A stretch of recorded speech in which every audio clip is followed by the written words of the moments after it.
আলহামদুলিল্লাহ, ব্যবসা বাণিজ্য ভালো যাক, চলতেছে। গাড়িটা আজকে খুব ভালোভাবে ধুয়েছে, চকচক করতেছে। যাই বাইরে টাকাটা দিয়ে আসি। এই তো ভাই এখানে দাঁড়াই আছে। ভাই এই যে ধরেন, এই গাড়ি দেওয়ার টাকাটা নেন, গুনে নেন ভালো করে। আর গাড়িটা ভালো করে ধুয়েছে, ওই ছেলেগুলোর গয়না নিয়ে একটু তলে তেল মেরে দিতে। কিরে নাইদ, কিরে তুহিন, আজকে কি ঈদের দিন? না, আজকে আবার ঈদের দিন কি রে ভাই? না, তোকের কাছে 400 টাকা চাই নিয়ে পারা যায় না। আজকে তুহিন দিচ্ছির 1000, নাইদ দিচ্ছির 800। কোনো না কোনো ব্যাপার তো আছেই। তা ভাই ব্যাপার তো আছেই। তা ঈদের দিন না আলু এখন মনে আছে প্রতিদিন ঈদের দিন। মানে কি ভুল ভাল বকতেছেন নাকি? ভাই আপনি তো মানে রাস্তায় যাননি মেলা দিন। কিরে রাস্তার মাঝখানে দাঁড়াতে করছে কেন? নাও এ বিল্লাল ভাই, এনতে 50 টাকা দিন। 50 টাকা দিলে শুনবে না, 100 টাকা দেন ভাই। ও টাকা তো এই রয়েছে ভাই, এই নেন 100 টাকা। কিসের টাকা? আপনি টাকা দিচ্ছেন কেন? আমি কি আপনার কাছে টাকা চাইছি? ভাই আপনি টাকা চাননি, তাহলে আবার সিগন্যাল দিলেন কেন? আমি বললাম মনে হয় বিট দেওয়া লাগবে, এই জন্য দাঁড়া করালেন। 100 বেশি দিতে পারবো না, যা দিচ্ছি এই নেন। ভাই আমরা পুলিশ না, আমরা চাঁদাবাজ না যে আপনার কাছে টাকা চাবো।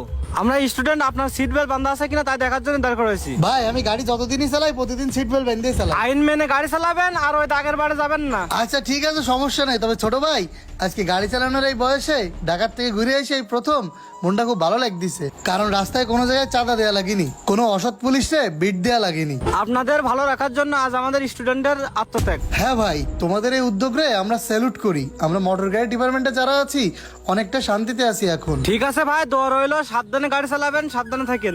আচ্ছা ঠিক আছে ভাই, যাও তাহলে। ও, আমি তো পেপার পত্রিকা প্রতিদিন দেখতেছি স্টুডেন্টরা তো ভালোই কাজ করতেছে। আসলে কোনো ড্রাইভার তো এই পর্যন্ত কোনোদিন মুখ খুলে কিছু বলেনি। বহুদিন পরে ড্রাইভাররা আজকে সত্যি কথা বলতেছে। আমারও 2-5টা গাড়ি আছে, তারাও এসে হিসেব কিতাব দিচ্ছে।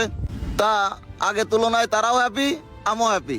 হ্যাঁ ভাই, আগের মতন তো আর পুলিশের এখন বিট দেওয়া লাগতেছ না, চা খাতি দেওয়া লাগতেছ না, সাদা দেওয়া লাগতেছ না। এখন আমরা খুব হ্যাপি আছি। ভাই স্টুডেন্টের দাবি কি জানেন? শুধু সিট বেল্টটা বান্ধো আর আইন মেনে চলো, এটাই হচ্ছে কথা। এই যে বিগত কয়েকদিন স্টুডেন্টের রাস্তায় রয়েছে, কোনো জায়গায় কি বড় ধরনের কোনো দুর্ঘটনা হতে দেখেছেন বলেন দিন? না, এরম তো কোনোদিন শুনিনি। সবচাইতে বড় একটা বিষয় কি জানিস? আমার ওই যে 56-50-এর ড্রাইভার মাহাপুর, ও এসে বলতেছে ভাই আজ 4 বছর গাড়ি চালাই, কিন্তু আজ প্রথম যাত্রাবাড়ি গিলাস লাগাইয়ে ফয়ের 2 টাকা ভিক্ষে দিয়েছি ভাই, শুধুমাত্র স্টুডেন্ট পাওয়ারে। আমার শুনে বুকটা গর্বে ভরে গেল। ভাই আমার স্টুডেন্ট ভাই বোনরা যেরকম ভাবে কষ্ট করতেছে, যেভাবে দায়িত্ব পালন করতেছে, ইতিপূর্বে দায়িত্বশীলরা সবাই যদি এরকম দায়িত্ব নিয়ে কাজ করতো, তাহলে আন্দোলন সংগ্রাম করে আজকে দেশের এই পরিস্থিতি করা লাগতো না। তা তোরা যে টাকা পয়সা দিছিস আমি খুবই সন্তুষ্ট, বুঝতে পারলি? তা এই কদিন তো তোকে টিপটা হয়নি। তা আমার লেজো যে টাকাটা 800 টাকা 2 গাড়ির, সেটা আমি নিচ্ছি। আর এই টাকা ফিরে নে, ওই নাইদের 500 টাকা দিয়ে দিস নে। আর সবচাইতে বড় কথা কি জানিস নাইদ?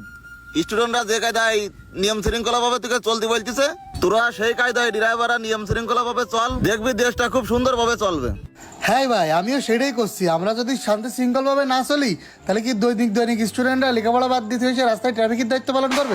সচেতন নাগরিক হিসেবে তো সচেতনতাটা প্রথমে আমাদেরই হওয়া উচিত। হ্যাঁ ভাই, আর কোনোদিন ট্রাফিক আইন অমান্য করব না।